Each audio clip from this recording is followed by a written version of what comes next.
사랑하는 성도 여러분, 평안하십니까? 네. 오늘 선으로 악을 이기라. 지난 주일부터 계속 말씀드리고 있는데요. 바울은 거짓 없는 사람, 악을 미워하고 선에 속하고 박해하는 자를 오히려 축복하라고 강렬하게 권면했습니다. 자, 그러면서 오늘은 한 걸음 더 나아가는데 어떻게 축복해야 되느냐?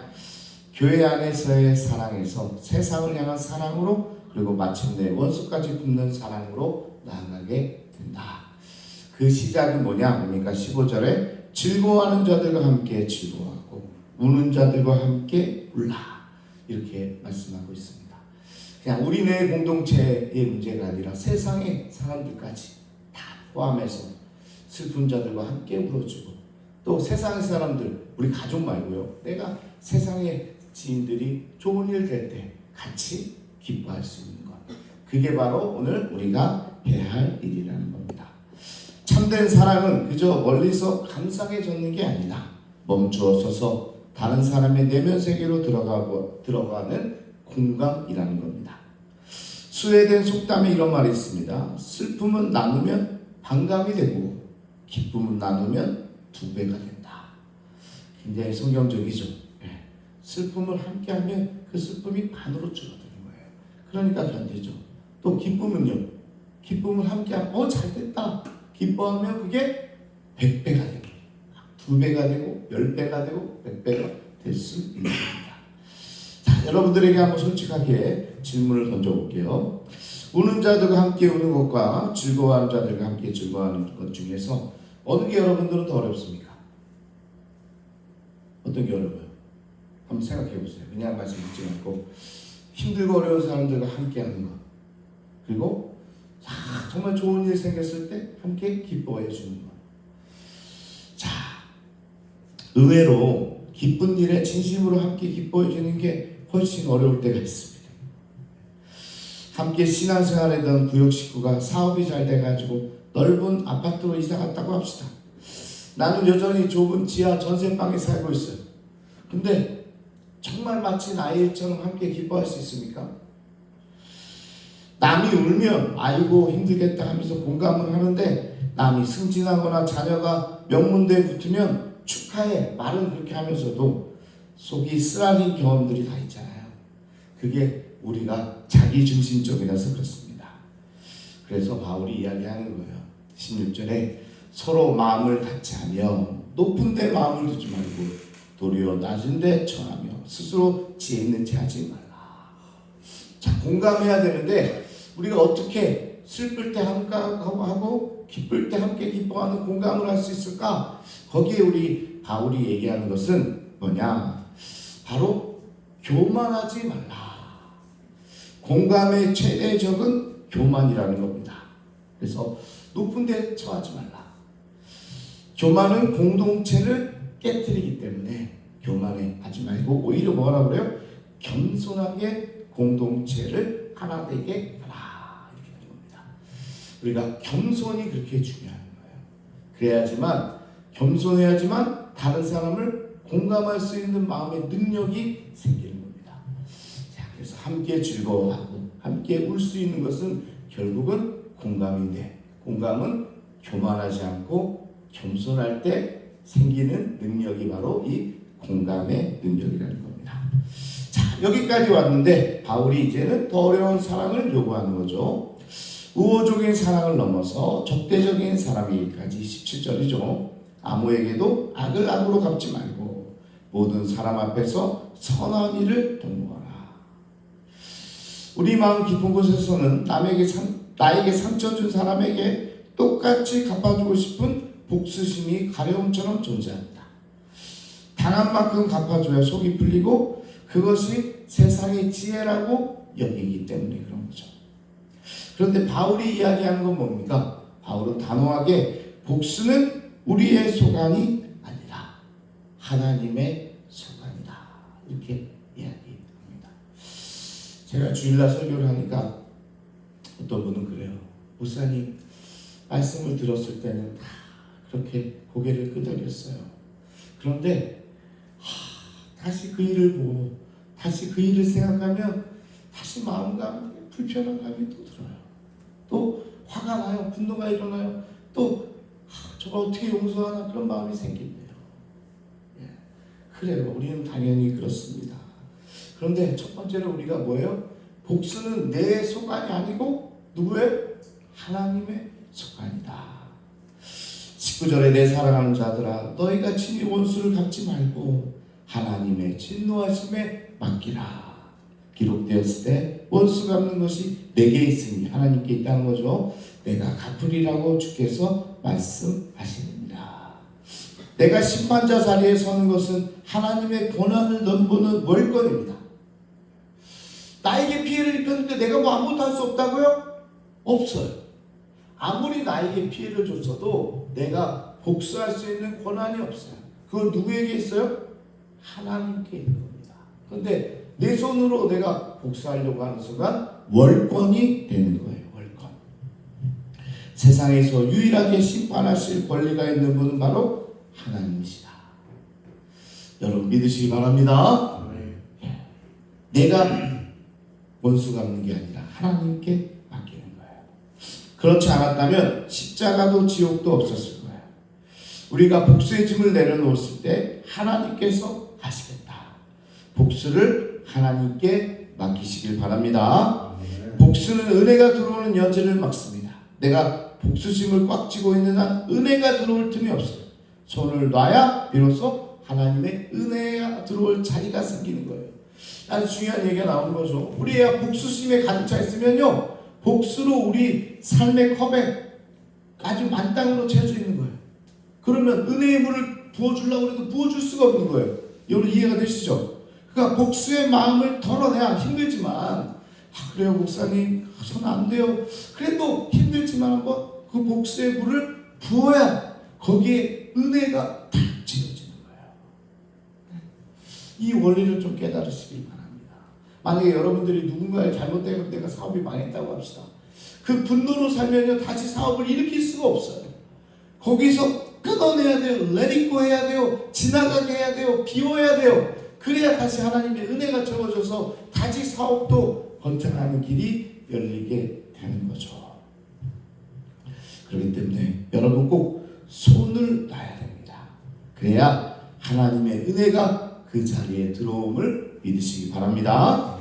18절에 바울이 덧붙입니다. 할 수 있거든 너희로서는 모든 사람과 더불어 화목하라. 야, 할 수 있거든 모든 사람과 친하게 지내라 하는 겁니다.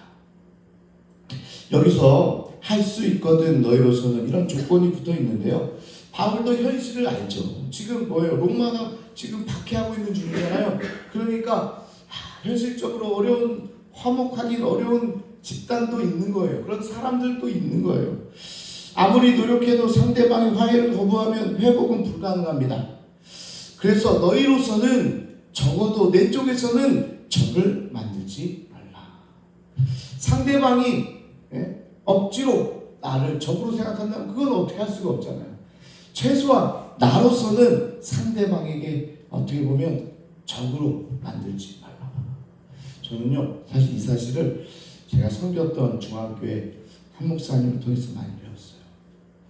야, 우리 한 목사님 보면 되게 막 나쁘게 하는 사람도 있고 또 배반하는 사람도 있고 다 그랬는데, 야, 근데 그분이 떠나갈 때는 되게 잘해주더라고요. 그래서 저는 그걸 보면서 야, 목사님 정말 어떻게 저럴 수 있을까? 다 등에 칼을 꽂던 그런 사람도 있었는데 오히려 그 사람이 나갈 때는 그냥 잘하다가 나간 사람보다 더 잘해주는 거예요. 이렇게 하는 거구나. 오늘 그겁니다. 적을 만들지 말고 분란과 분쟁을 만들지 않는 거예요. 화평을 만드는 사람이 되는 거예요. 그게 나랑 관계 있는 사람뿐만 아니라 우리 성산교회 여러분 모두가 세상 사람 누구나 만났을 때 그에게 화평을 전하는 화목하는 사람들 다 되기를 축복합니다. 마침내 바울이 20절 21절에 진정한 승리의 공식을 선포합니다. 내 원수가 줄이거든 먹이고 목마르거든 마시게 하라. 그리하면 숯불을 그 머리에 쌓는 것입니다. 악에게 지지 말고 선으로 악을 이기라. 우리가 주일날에도 이 부분을 살펴봤지만 로마서 12장 전체의 마침표입니다. 선으로 악을 이기라. 자, 원수가 줄이거든 먹이라. 이것은 원수의 머리 위에 숯불을 쌓는 것과 같다. 이렇게 이야기하고 있는데 비유적으로 얘기한 거죠. 근데 좀 이해가 안 되죠. 무슨 숯불을 쌓는 건가? 그런데 고대 중동에서는요, 숯불을 빌려주는 것이 이웃에게 대한 가장 따뜻한 선행이었습니다. 옛날 생각해보세요. 옛날에 뭘 해먹으려고 해도 불이 없잖아요. 그러니까 불씨를 빌려주는 거예요. 숯불을 빌려주는 게 참 큰 은덕이었어요. 그러니까 불씨를 나눠주는 것, 축복을 나누는 것을 내가 원수에게 그렇게 하면, 원수에게 선대하면 그 사람의 양심의 부끄러움이라는 뜨거운 숯불이 쌓이게 되는 거예요. 이해가 되십니까? 자, 보세요. 숯불을 전해주는 게 가장 따뜻한 선행인데, 우리가 원수에게도 줄이거든 마시게 하고 굶거든 먹이게 하면 가장 큰 선행이라는 숯불이 이 원수의 머리에 쌓이게 되는데, 결국 그것으로 인해서 양심이 움직이기 시작하는 거예요. 그 상대방에게, 정말 어떻게 보면 원수에게 이 양심이라는 것이 작동하게 되면서 그가 스스로 회개하고 스스로 돌이킬 수 있는 그런 일이 벌어지게 되는 겁니다. 그래서 친절의 목적은 적의 양심을 일깨우는 것이다. 야, 이게 얼마나 귀한 말씀입니까? 우리가 왜 목사님 왜 이렇게 다 잘해주려고 그래요? 왜 이렇게 친절하게 굴려고 그래요? 저 사람은 저는 삶이 개판이에요. 이렇게 얘기할 수 있는데 왜 우리가 친절해야 돼요? 친절이 그한테 가면요, 그의 양심이 막 움직이게 된다니까요. 그러니까 자기가 잘못하고 있는 것도 깨닫게 되는 겁니다. 그래서 이 친절이 굉장히 무서운 거죠. 우리의 겸손과 선행을 통해서 그가 회개하고 구원받으면 좋고, 회개하지 않으면 공의와 심판이 있을 겁니다. 어느 쪽이든 우리는 궁극적으로 승리하게 되는 거예요. 양심이 작동해서 그가 변하게 되면 그것도 좋고, 양심이 작동했는데 여전히 변하지 않아서 그가 심판받게 된다면 그것도 좋은 거죠. 어떻게 보면. 왜? 원수니까. 그렇잖아요.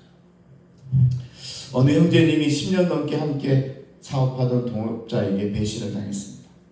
동업자가 회사 자금을 빼돌리고 거래처까지 다 가로채고 어느 날 사라져버렸습니다. 이런 일 많잖아요. 형제님은 하루아침에 빚더미에 앉았어요. 분노가 끌어올랐어요. 법적으로 고소할 준비를 하고 동업자의 평판을 다 무너뜨리겠다고 결심을 했어요. 내가 가만히 안 두겠다. 나는 망했어도 쟤도 함께 망하게 만들어야 되겠다. 매일 밤 그 사람 얼굴이 떠올라 잠을 못 잤어요. 복수심에 형제님의 영혼을 계속 갉아먹기 시작했어요. 그 사람 때문에 나도 그냥 망한 것만 해도 정말 억울한데 내 영혼이 막 피폐되어 가는 거죠. 그러다 어느 새벽 기도하다가 이 말씀이 마음에 꽂혔습니다. 원수 갚는 것이 내게 있으니 내가 갚으리라. 이 말씀이 계속 새벽에 들어왔대요. 그 형제가 무릎을 꿇고 울면서 이렇게 기도했답니다. 주님, 너무 억울합니다. 너무 억울해요. 그런데 주님께서 갚으라고 하셨으니, 주님께서 갚는다고 하셨으니 제가 이 복수심을 내려놓겠습니다. 그리고 주님께 맡기겠습니다. 그 형제님은 고소를 취하하고 대신 남은 빚을 갚아가면서 다시 작은 사업을 시작하셨습니다. 그런데 2년 후에 놀라운 일이 벌어졌는데 그 동업자가 다 떼먹고 간 사람이 자기도 사업에 실패해서 완전히 무너지고 이 형제를 찾아온 거예요. 아니, 찾아오지는 말지.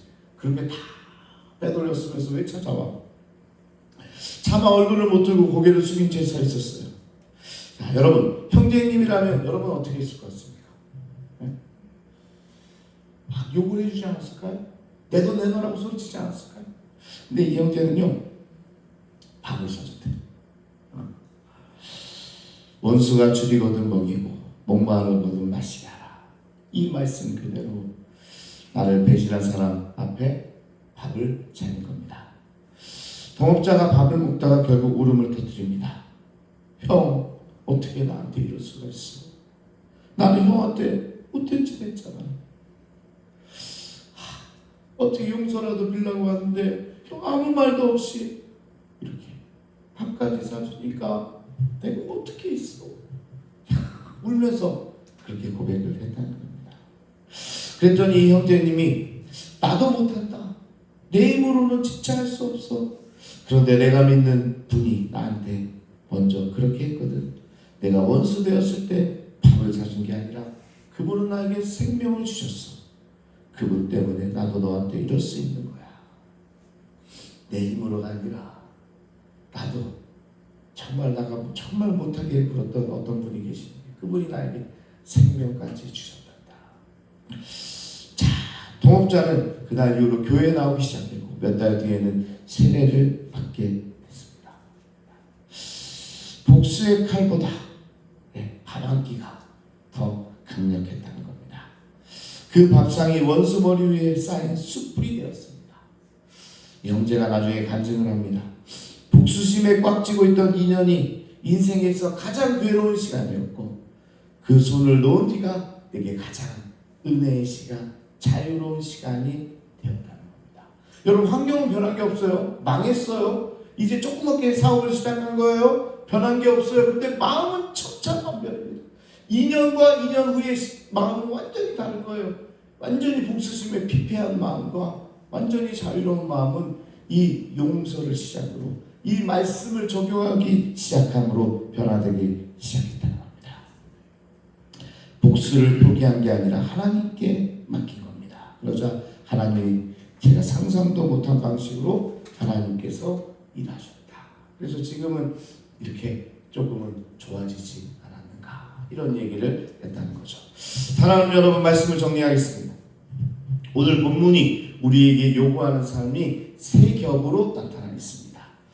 첫 번째, 이웃의 기쁨과 슬픔에 깊이 공감하는 사랑을 할 수 있어야 된다. 내려가서 함께 울고 함께 웃는 겸손이야말로 우리 하나님께서 우리에게 요구하는 삶이다. 성도라고 하는 거는요, 그냥 교회 들락날락 하는 사람들이 아닙니다. 하나님의 자녀가 된 거고요, 예수님의 제자가 된 거예요. 교회만 와서 예배 드린다고 다 성도가 아니에요. 첫 번째 줄이 뭐예요? 바로 겸손과 사랑으로 힘들어하는 사람들과 함께 힘들어할 수 있어야 되고, 기뻐하는 사람들과 함께 기뻐할 수 있는 그런 겸손의 사랑이 있어야 진짜 성도라는 거예요. 두 번째 격은요, 복수심을 내려놓고 하나님의 심판에 맡기는 믿음입니다. 내가 하려고 했던 마음을 다 내려놓고 하나님께 맡길 수 있는 믿음이 있어야 진짜 성도라는 거예요. 성도에게는 하나님이 이걸 요구하시는 거예요.